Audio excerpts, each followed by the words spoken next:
Okay. Testing.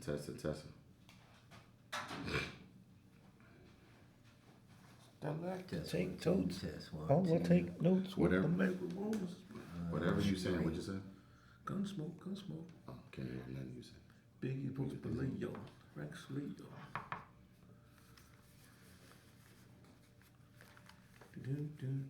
Oh, you only hear it in the mic?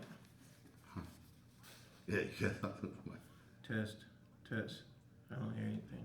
I hear you. You got to turn up your mic. Right here. Your headphones. So I mean, you should hear. Do you hear Can you the hear? video? Yeah, I hear the video. You hear yourself now? I don't have any snare in my headphones. Do you hear yourself? Turn my video up. Turn my snare up. Yeah. You heard it said, imagine that. Okay. Mr. Greenlee, I think we got everything ready to rock and roll. All right.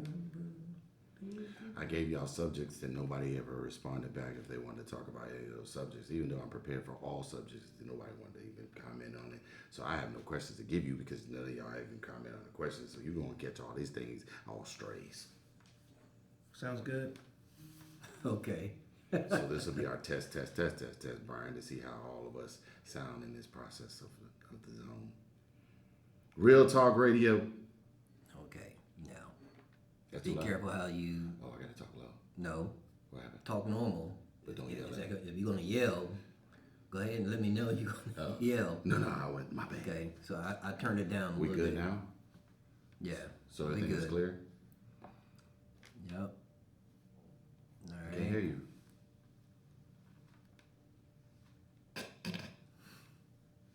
All right, let's go. Let's do it.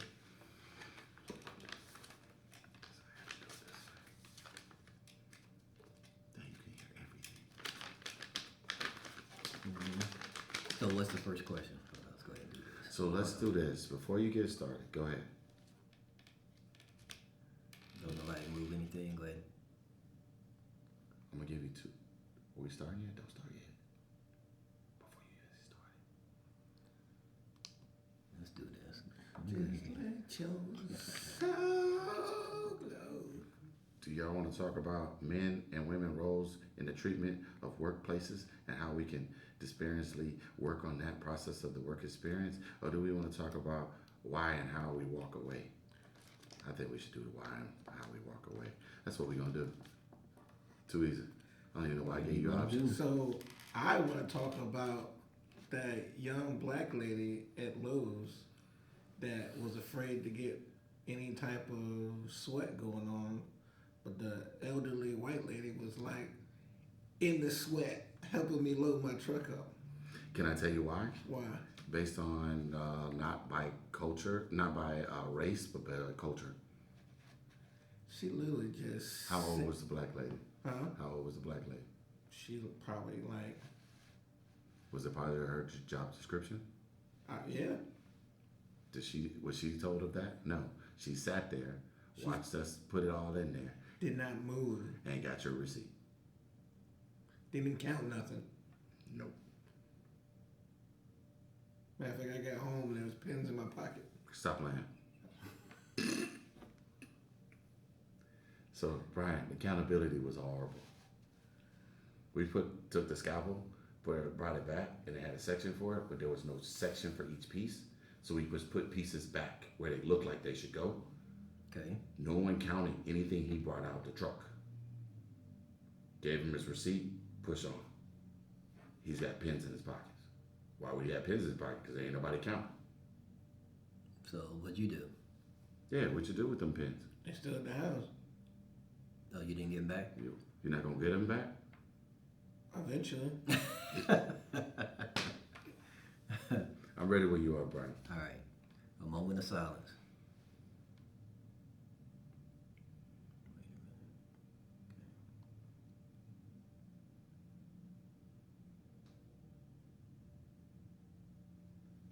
All right.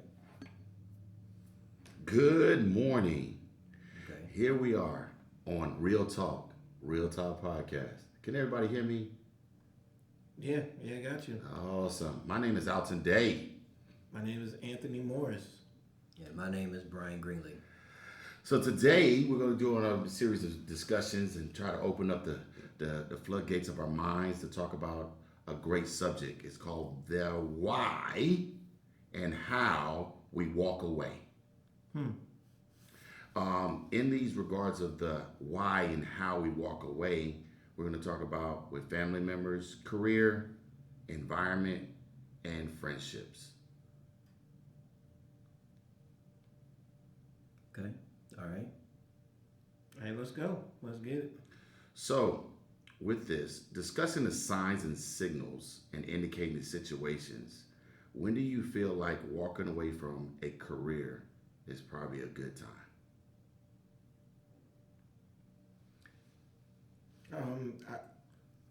Are we talking, family? We're talking being single. So for me, I understand that there's age. Age has a play in it because if you're young and you're starting off and you say, hey, you set your goal, like, let me see how this is in 2 years. If 2 years I'm not progressing or I'm not moving in any direction, I'm stagnant, you still have the ability, as long as you're financially stable, to find another career. Because once you are dependent on finances, then that's how you get locked into that scenario. If you have a family, you might not be able to leave if you are the, quote unquote breadwinner, and you might have to push through because finances is a huge part of that. Hey, it's situational based because some people can't just walk away from a job, and kind of like what you said, Mo. People not financially stable to where they can walk away from a situation that is unhealthy mentally, physically, to where they can just go ahead and, you know what, I'm just going to make the decision now, cut sling low, and move on. And in my situation, I decided to move on from this particular company because there were some things happening that required more of my attention outside of that job, but the environment itself, it was just no longer conducive to my values. And that's another reason why I think people move away, is because there's a conflict in what they represent and what I represent. When you hire for a company, you're hired to represent that company, right? You align yourself with their views, their policies, however they deem they want their company to be presented to their clients or services. When I'm looking for a job, I'm looking for someone to align with my same values, not just I'm going to make some money. That's just a stage and place in my life that I can be able to choose what company I go rep with. But when that company no longer aligns with my values and how they conduct business or what I think is important, that's a point of contention for me that I had to. Which is more important than just making money. Is my values should still align with the company. Sometimes, like I said, I'm in a position now that I'm financially, I don't have to be adherent to a job, which kind of forces people to subject themselves to an environment that's not healthy, mentally not healthy, and they just grind it out because it is a job. It's a means of bringing in an income to facilitate whatever's happening in their world and in their family. But that's just another way of kind of when is it time to move on? For me, is when your values don't align with the company, or the company has taken a different direction that doesn't value you. Now it's time to move on. Now, Brian, you brought up several good points, and one that I want to hone in on. But first, for everyone, this is a group of men that is, we'll say 37 and above, because I don't want to give their real age unless they want to. So 37 and above. Mm-hmm. And, our values from how we were raised might be different than when the culture is now. You don't see a lot of allegiance in the job force. If I, just because I put a uniform on and I see something that's going on that shouldn't be going on. I'm like, well, it ain't got nothing to do with me. I'm gonna keep getting this money because I care more about the money than the job, or the value of the job doesn't matter to me if the price of the paycheck is high enough. So I think those are some things that kind of also affect whether you leave or not leave. So there's great points that y'all put out that really stuck home with me is value. When we talk about value, that should be one of the things that you should look at when you're going into the career. The value of the individual should really matter a lot because the individual itself is representing themselves. And the people that they're going and the employer that they're going into is looking at that. Should be. So we're trying to align each other together so we can have a mutual respect for a higher goal. So if that organization is trying to succeed, they're hoping that you're part of the success. The other thing is we may need to break down the difference between a job and a career. For some people, jobs are just somewhere I go, I collect a check, and I keep it moving. Careers may be up to 2 years to 5 years to 20 to 15 years, or just to the time I get tired. So career itself, is it based on how much you're getting paid, based on how long you stay, or is it based on you as an individual, how you view it? Well, for me, career should align with something you desire to do. You know, I always tell my children, you know, they're grown adults now, but you know, hey, if you can get a job that you already in a field that you're passionate about, and that's a win-win.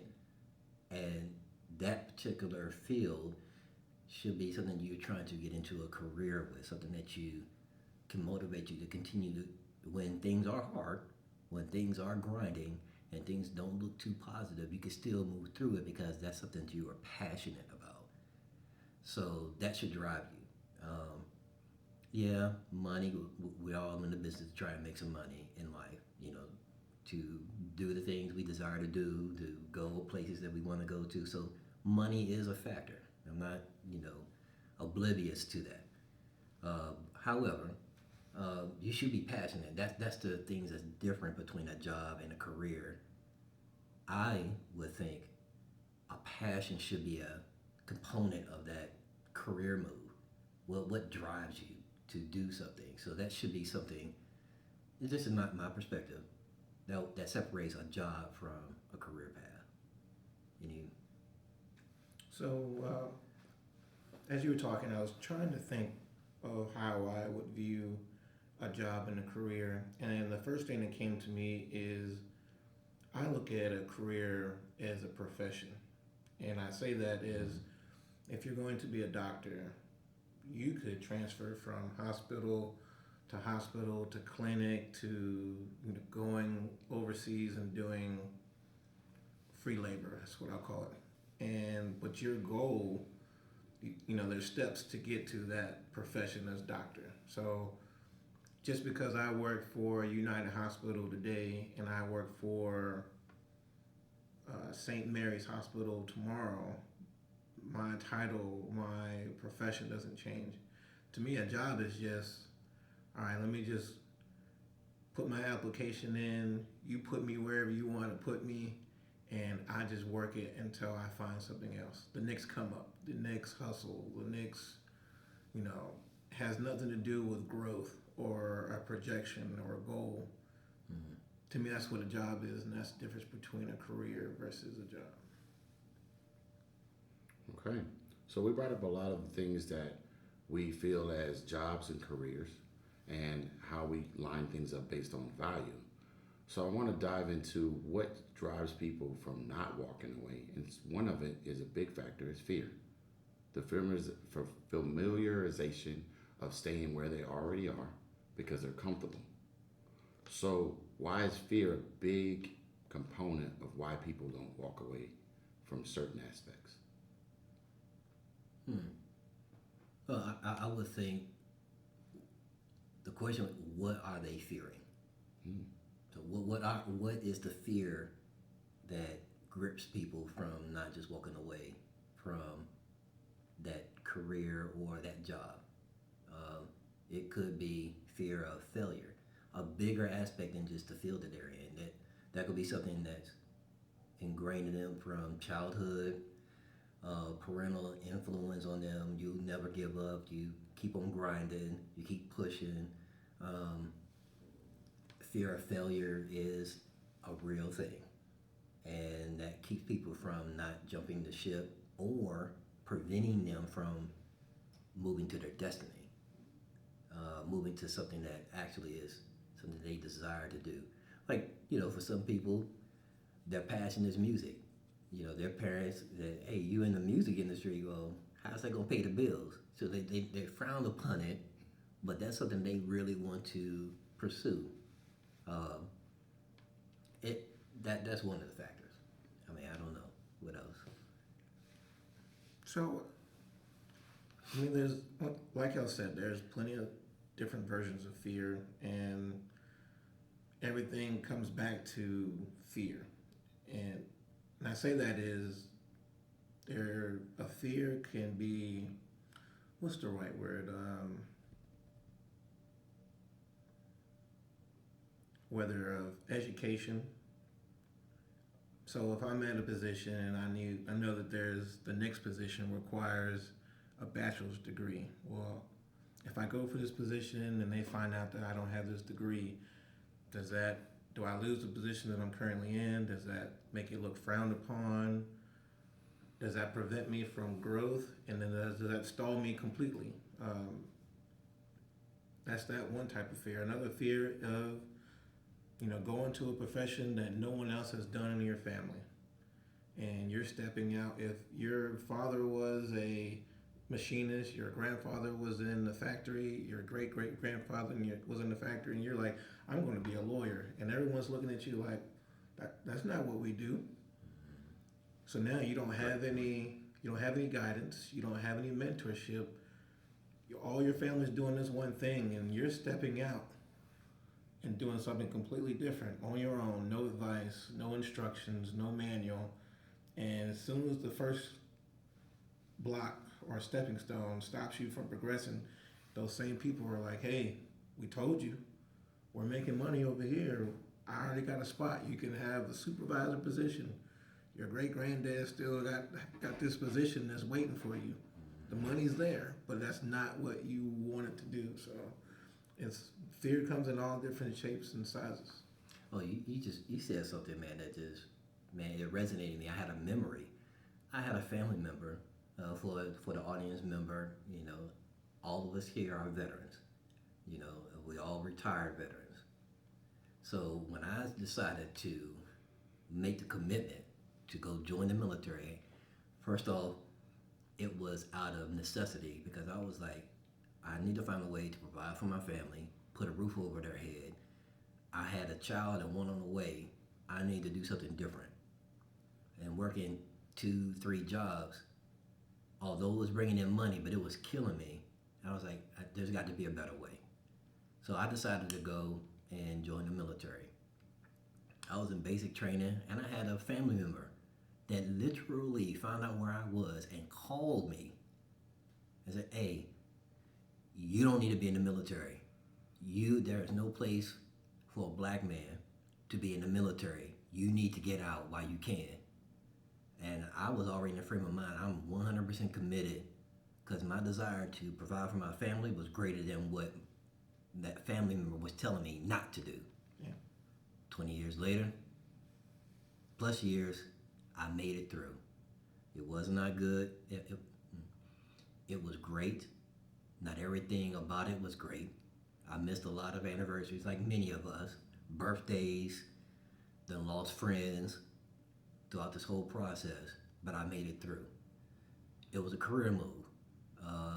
And on the opposite end of that, I'm now here celebrating and doing things with great people that otherwise, if I had not come into the military, I may not have been in a position to be where I am, to be free to be at my grandchild's, graduation, or be where I'm needed when I wasn't able to do it when I was in that career path. You understand what I'm saying? Yeah, that makes sense. So I'm glad I didn't listen to my relative. Mm. I'm glad I didn't. So here I am. So we're gonna take this pause break to say, if you have a business-to-business connection problem, and you really having problems promoting your business, call Pivot Point Marketing, where your business needs, your business connections, and building a network can happen for you. Pivot Point Marketing, LLC. So going back, based on the pivot portion of this, we're gonna go into family members and friends. Is it customary for us to walk away from family members and friends? I know it's a hard thing for all of us. When I say walk away, it's not really just put them to the ends of the earth or putting them in a black hole, but saying no, doing things that maybe that doesn't line up with them because you're knowing your own value. What are some of the things that makes it hard for you to walk away from those two different variables, friendships and family members? Hey, I'll jump in on that one because I'm on a new chapter in my life right now. Again, dealing with family and friends. You know, some people say friends are family. You don't have to be blood to be family. So those family and friends for me, I ain't gonna say it's interchangeable. It's just I value people, and if that person is an actual blood member, great. If that person is not, and I have value in them, they are my family. Saying no to someone or saying no to a family member or a friend, like I said, that's interchangeable to me because I value the person. It's because I love them. And also, we all should be in the business of, a great person once told me, and I'm paraphrasing, and this person can correct me if I'm wrong, but energy, hold on, because it motivated me so much, I had to write it down. So bear with me. You know, there's pause for the cause, editing. All this could be done in editing. All of what we're doing right now could be cut out, but so we can. As we pause, tell everyone about Cool View. Hey, so it's hot outside, it's hot inside, your AC bill is high, and you should not have to sit in your house or space and have sunglasses on, or sweating, or looking at your bill, your AC, you left your bill, and it's in the 400, 500 degree or $400, $500 amount. I offer solutions that can decrease your electric bill, cool your space, save your furniture and all your wood grain floors, make it all look the way it originally looked. So hit us up, Cool View, Savannah Hill, Med. Going back to you again, Brian. Okay, hey, this person told me, don't let no one gamble with your energy. And I was like, because it's based on a parable. If someone asks you, a very close friend of yours, a family member, someone you value, came up and asked you for $5,000, and they told you they was going to take it to go to Las Vegas and gamble with it, and would you give it to them? No. Well, the same principle is applied because you value them, right? Same principle apply with your energy. If someone's going to take that energy and just gamble it away and not value that energy in proper way of utilizing that energy that you're putting into that person, you need to value that and recognize, I'm not going to give you my energy so that you can just toss it away. So I apply that now because family can be draining, can suck the whole life out of you if you give so much of yourself to your family and they don't value the energy, the time, and everything you apply to that family member or family. You got to be the one to protect your mind, your mental status, and your physical status. Because each of us are a cornerstone to our family, our immediate family, right? So we are giving that energy outside that family to someone that's depleting from your immediate family. So be very cautious of it. Be wise about it. And that's all I have to say about that. So that's a great perspective, Brian. I'm still working on that for me. And the only reason I say that is because I look at family and friendship differently.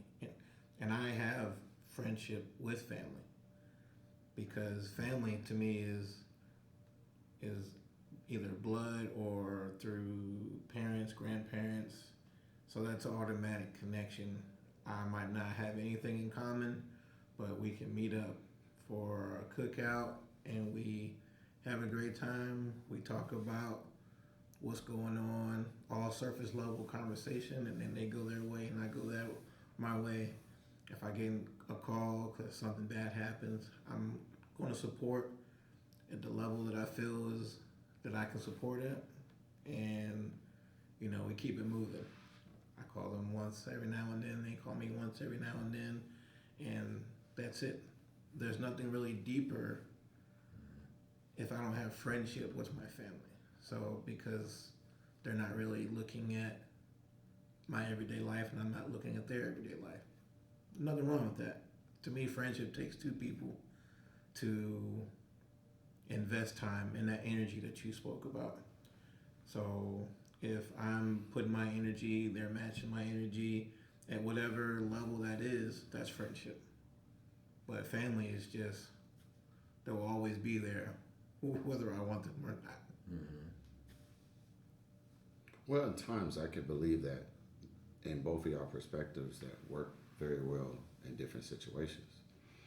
Sometimes you have to walk away from family to allow them to grow because some family members are in different spaces in their time. And it may not be the connection that you need at that given time, vice versa, them in the same way. They may be pulling at you, and not knowing that everything of their value is already in front of them, but they need you as a crutch.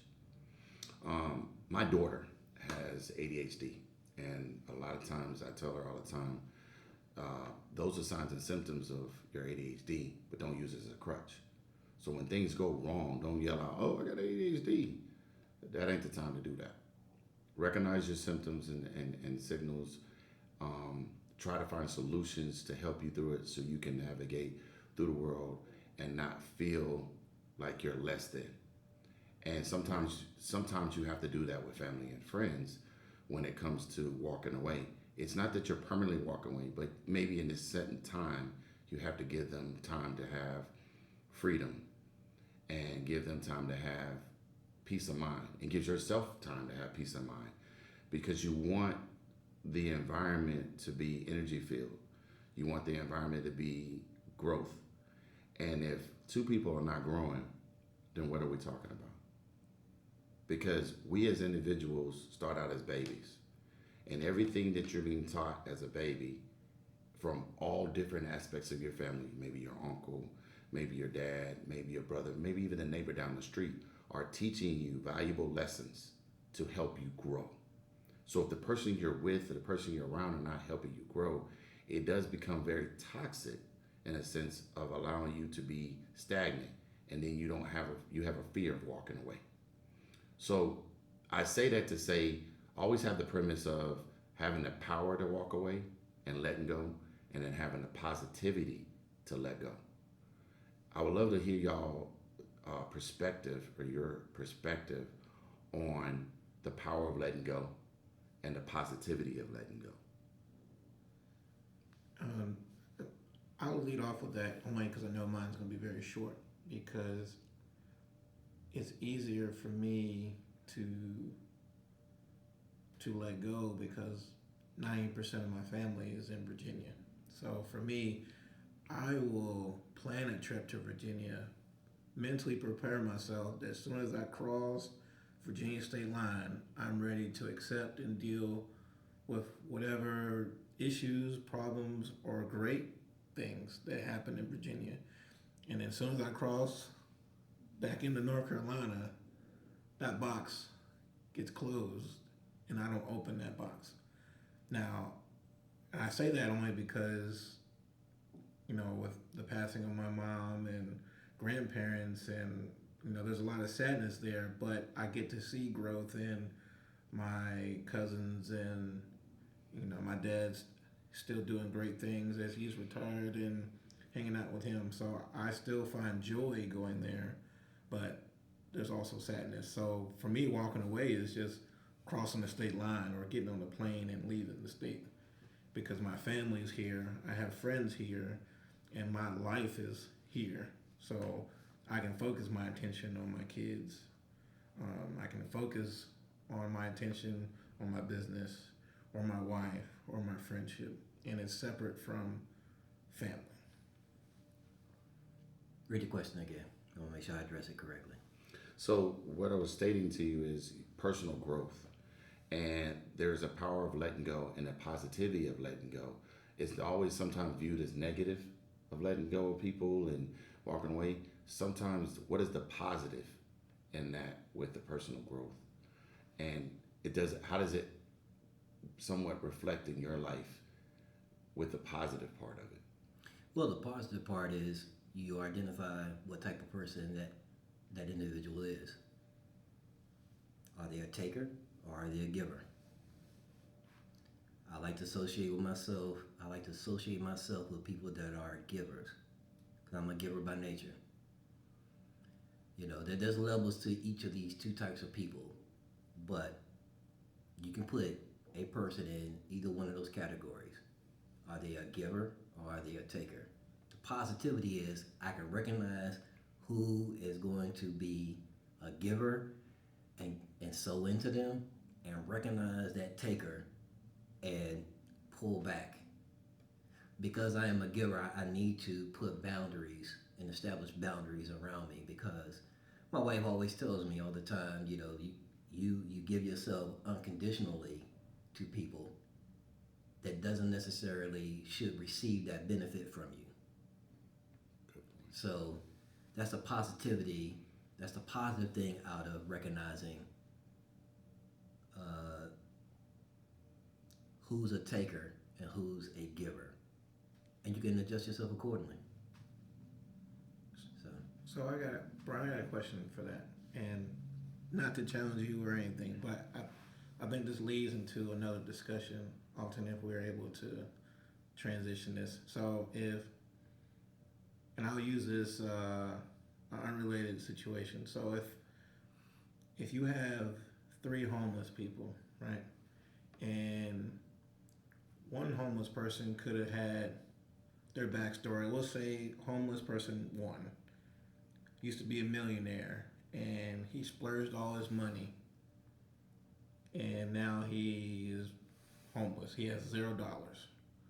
You have a homeless person 2 who was an honest working individual, and the system just caught up with him, wrong place, wrong time, and now he's homeless. And then you have homeless person 3. His family was homeless.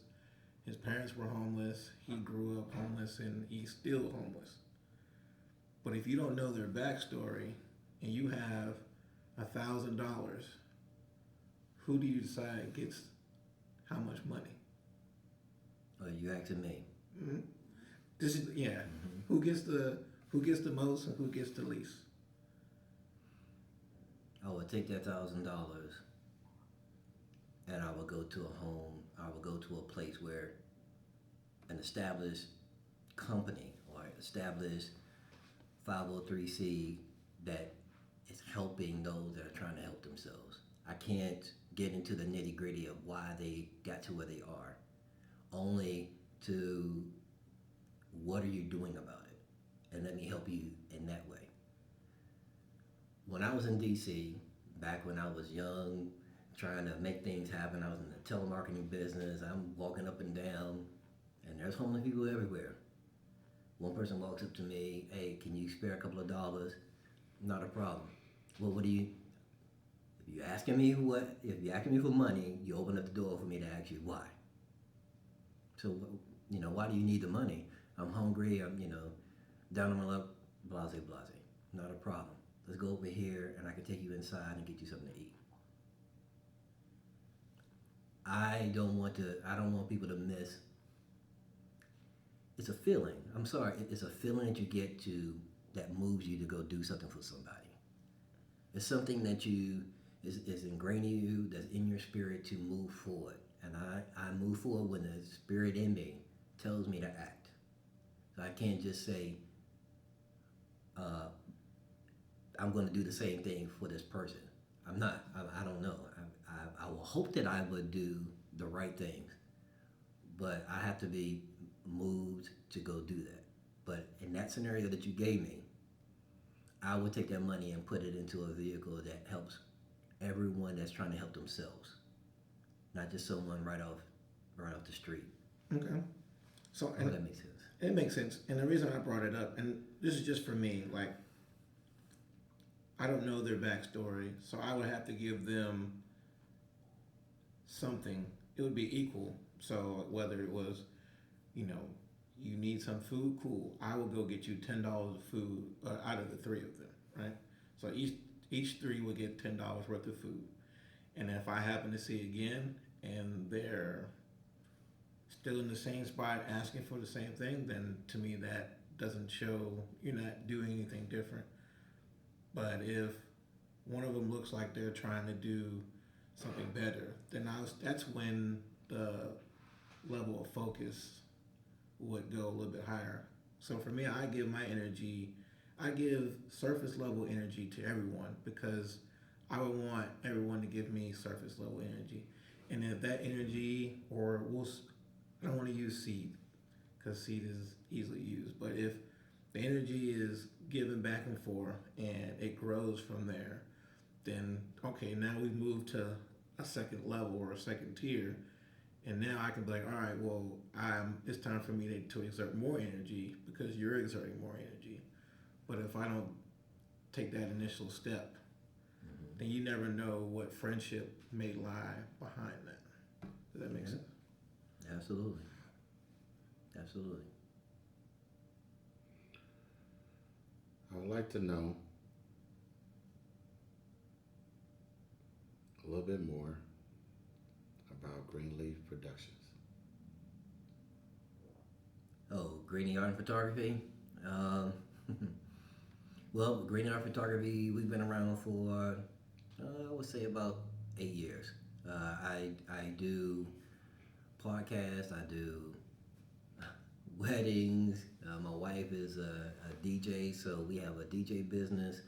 So we all around do local events, whether it's corporate events, parties, family reunions. We can help elevate that experience through the audio video technology. And so that's what my business does. I take your experience and elevate it and capture it in the highest quality possible so that you can share it with your family members.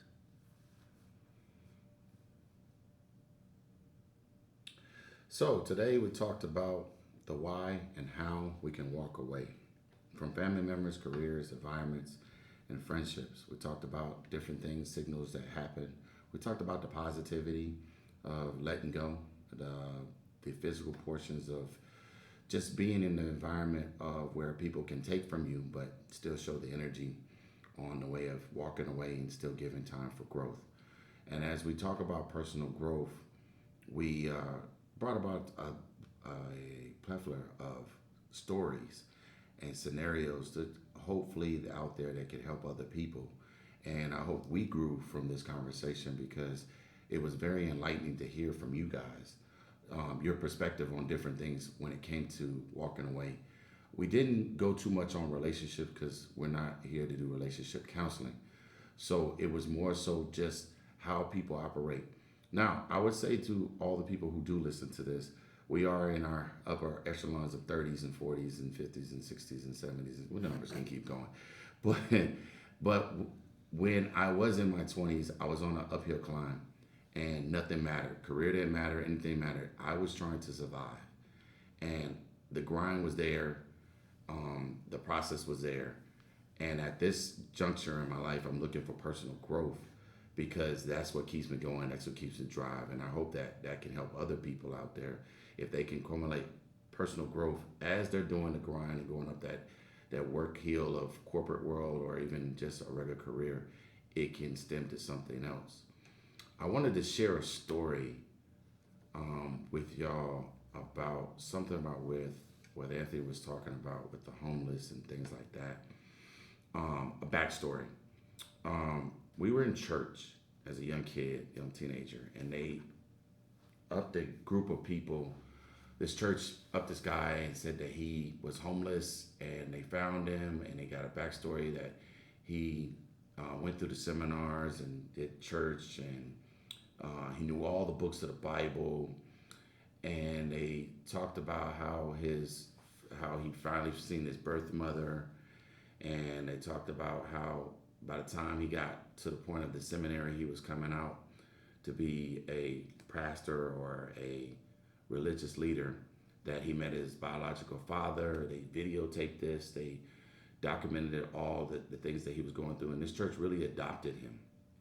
And once he became into the seminary, he started to preach, and they made him a pastor of a church, and still supported by the Southern Baptist churches at that present time. And this is all as a teenager watching this. And he went through, and a lot of people were just so excited, because you know how we are as a culture when you have a preacher, so that they give a lot of reverence to that.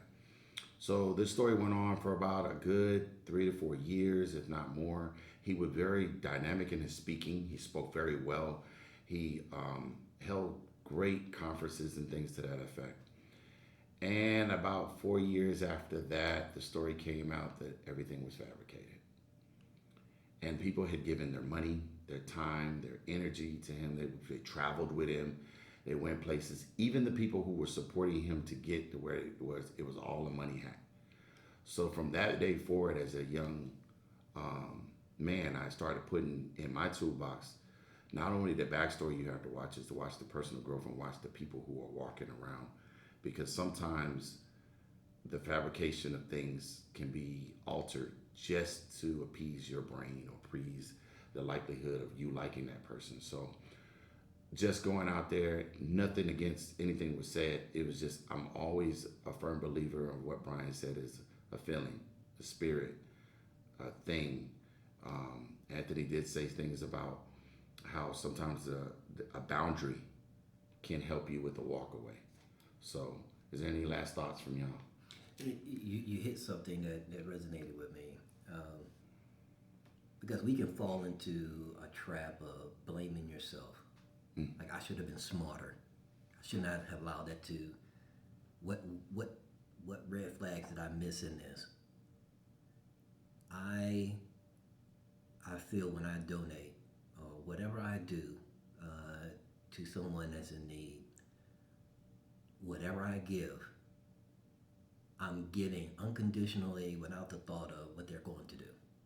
With that said, whether it's seed, whether it is battle I've done, I've been at a gas station and saw a family, an entire family, children, husband, wife, sitting on the side of the road, and it was pouring down rain, and they had no place to go.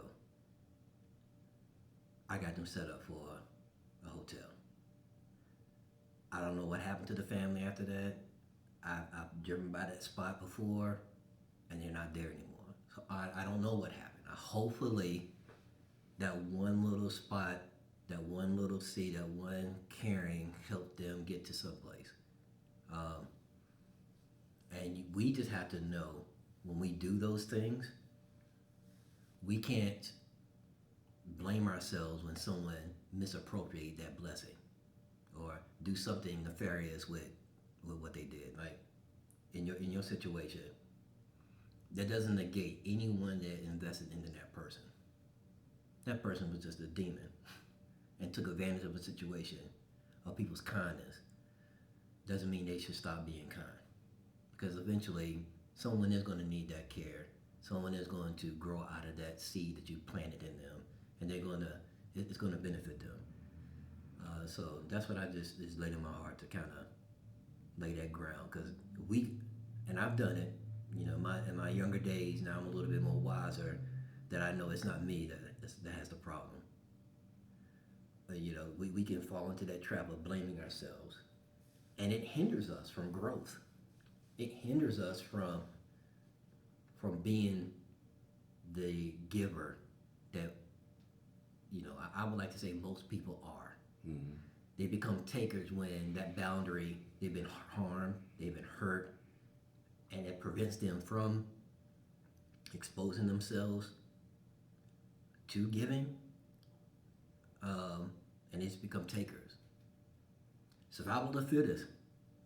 I'm gonna take when I can, and you know, people have that mindset. So we just have to be the guardians, protect our people, our immediate families. We are, each of us have our own area of responsibility. Our family, our immediate family, our children.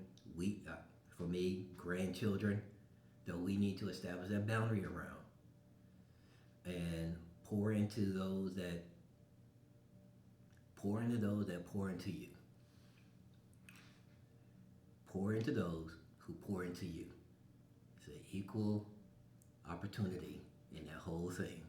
Don't waste it. So, money aside, what about knowledge? So, there's plenty of people, I'm sure both of y'all have met, to where somehow y'all are in contact with each other, either in person or on the phone. They ask for advice. You pour into them knowledge and wisdom, and then they don't take it, and they continue the path that they're on, and they call you back, you know, 3, 4, either weeks or days later, asking for the same advice, and you pour into them again. They don't take it. They continue on. They call back again. Same. It's just a continuous revolving door. So, do y'all still pour into that individual, or do you walk away and be like, look, I've already given you all this information, and you haven't done anything. So how about before we continue on this, you need to step one, do this, and then once you do that, give me a call back, and then we'll talk about what you need to do from there. How would y'all handle those situations? I mean, that is my wife will always tell me, you know, a habitual line stepper. You're gonna have to chop that toe off if you want to. If you're really trying to see them grow, you're gonna have to put the onus back on them. Meaning, at some point, you are going to have that conversation. Now, obviously, what was the relationship before? If the relationship before was that way, then the person that is giving the advice is going to have to be more stringent in communication and say, look, well, what happened before? Well, how did it come out? Did you take that information I gave you before? What did you do with it? Try to establish that cutoff point, because now you're getting into gambling with your energy. You're getting into gambling with your energy. Hey, we ain't gonna be on this earth all the time. So I'm going to enjoy it and put the energy where it's best gonna suit me and my family and the immediate people that are around me. They support me. I mean, my grandbaby, my grandchildren. I'm already depleted out of energy, and here they come with 1,000. I mean, on 1,000, and they expect me to match it. Agreed. So I got to match the people that love me. I got to match their energy, and I can't waste that energy on those that just sucking it up.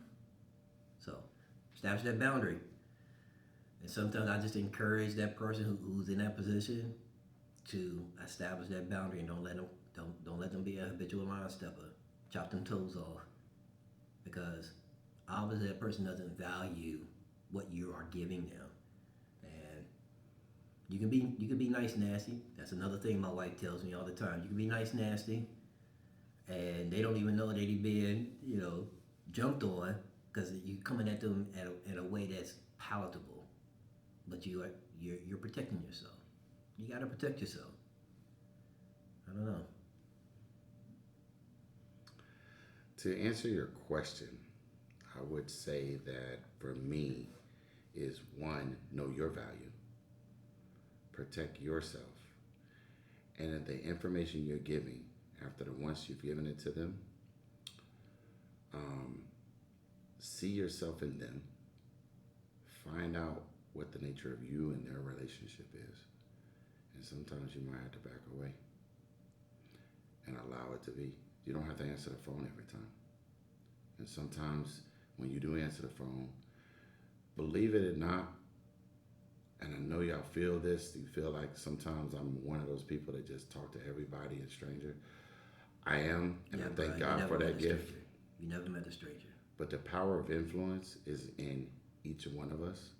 So when someone calls on one subject, you can always divert to another. True. And the power is transferred to something totally different. And then you challenge them to give you that call back. You don't have to talk about the subject. You challenge them on a different subject to see if they're going to do the thought process. And if they do the work and they call you back, then we back to the same thing we were doing before. You got to teach people how you want to be treated. You got to teach people how you want to be treated in this whole thing. And just that quick, I lost my train of thought. That's what comes with age. Oh, the point I wanted to make was you can teach people how you want to be treated, but also with that same teaching, you're teaching them to do a certain. You're establishing a way you're going to interact with them. You're allowing them to keep coming back because you told them, I can always come back to you, no matter what. I can always keep coming back. Now you done established a routine with them, and now the routine is now affecting you. Like, okay, we're gonna have to redo this whole thing. So be careful about establishing a routine by providing the open opportunity to seek that knowledge from you or any one of us, and kind of curtail it. And the last thing I would say on this subject that you just brought up, because it was a good one, boy, this could be a whole nother episode. I would say this: guard your energy. You control the energy when the phone is ringing. You pick up the phone, it's how you respond. I tell my kids all the time, hey, such, come in. Yeah, Dad. Oh, we good. I don't need anything. Because when I woke up this morning and took you to football practice, I didn't want to do it, but I got the energy to do it. When I picked you up after the afternoon, I was like, hey, son, how you doing? I need that same energy back. So if I ask you to do something, I need the same energy. So just be careful when you answer the phone. You control the energy. Yeah, we really could continue this conversation. Both you all have kids that are in their 20s and above. My kids are still under 20. So obviously, if they're asking you for advice but still doing the same thing, do you still? Over kids? No, that's a whole different subject matter because you're still teaching them. Yes. You're teaching them. You're guiding them. You're pouring into the mini me that you eventually want them to be. Oh man, that's a whole. Yeah, like I said, that's a whole. That's a different dynamic because now that's your child. But you don't have to pull away and let them figure it out. You do, and be right there in the gap when they fall to pick them up. Say, okay, what did we learn from this? Okay. Everything's a teaching moment. Yeah, everything with a child is a teachable moment, and that's a different dynamic because now we're talking about people that you care about, but you can still care by not allowing them to soak up that energy and holding them accountable. Sometimes we can do so much for people that they don't know how to operate without you being around. And you remember how we were when in the military. The best way you know how an operation or a company operates is when the leadership is gone. Can a company still operate? Can the platoon still move forward if the platoon sergeants are not there? People step up. How they step up is when did that platoon sergeant or first sergeant with his platoon sergeants, did he train them to be able to conduct themselves in a manner that if the leadership is gone, the company's still going to move forward. Same thing in our family. We should be teaching our young adults and holding them accountable for their actions.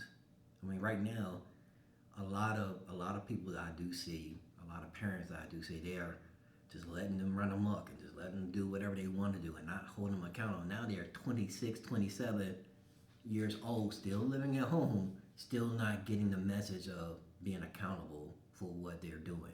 And they're still pointing the finger at the parents like it's your fault. Why they're still not accepting that full responsibility of their actions.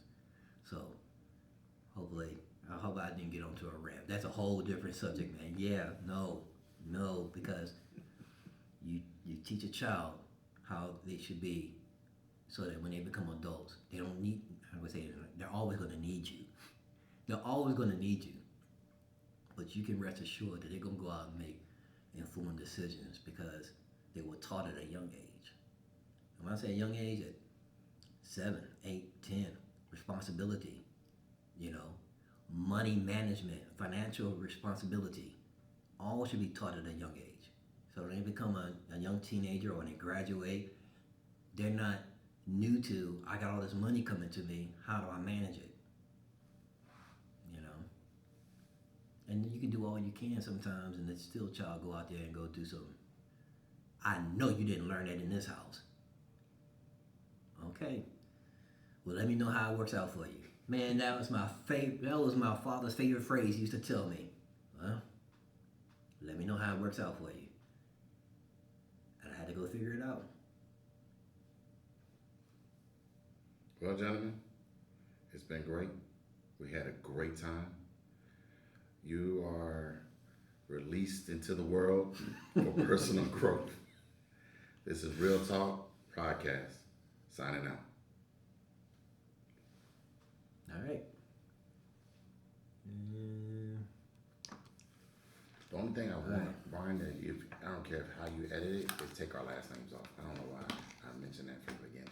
I'm so used to saying out today. I don't even want our last names in there. Okay, If it well, goes let's do that viral. intro again. Okay. And that way, Oh, we need an intro again? yeah. And it'd just be, hey, I'm so and so, I'm so and so, and so and so, and now, and then I'll put that in its place. All right. So, hold on.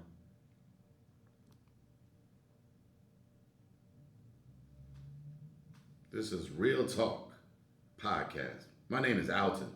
My name is Anthony. And my name is Brian.